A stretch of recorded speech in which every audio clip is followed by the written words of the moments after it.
invited, and our duty is to be part of whatever is going to happen going forward. We've been part of this process for a year and a half. The party has done 4 NEC meetings in which we ratified the coalition. We agreed to have a coalition.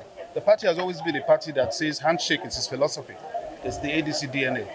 And so here, all the 36 states, including Abuja, are here. The chairmen are here. We are not worried about the idea that we are being replaced because we know the constitution. But we just want to make sure that the public understands the way we operate. And so it's a solidarity visit to our new leaders. It is also a communal visit to each other to prepare for the next steps. And that's why we're here. And it's been a wonderful few hours of deliberations. And then we'll go to the next level, which is to sensitize and to mobilize around the country.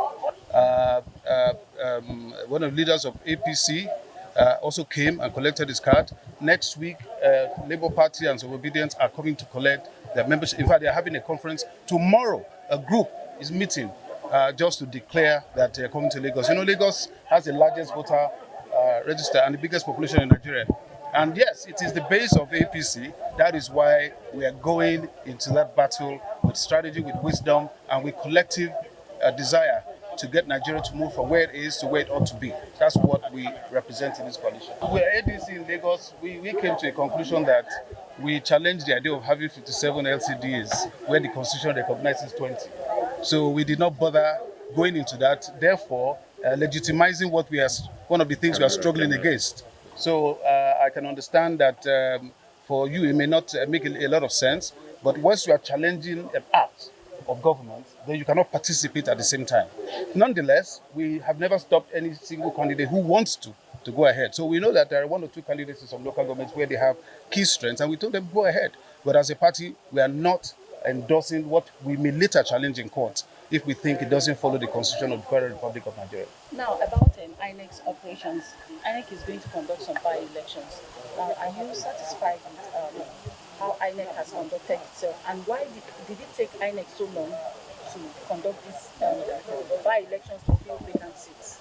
Well, of course, this is probably not happening in my jurisdiction, so my comment is going to be limited to the general principles that INEC in itself is one of the systemic issues we have in electoral methodology in Nigeria. You know, the fact that the president gets to appoint the head of INEC, he gets to deploy them in various states, and so, you know, in a way, they're not able to make certain decisions on their own and say we want to do this without getting clarity, especially since they're going to be funded, you know, also through that act. So I'm not surprised. I was on TV over 60 times in the past 1.5 years in Lagos, talking about inefficiencies in the civil service, the public service, and various ways in which our government institutions are running. So that is why we're here. We are here to be the credible alternative to Nigeria, talking to you about why some of these things are failing and what we need to do to correct them. And so you will continue to see more of those kinds of systemic failures because the structure itself is untenable.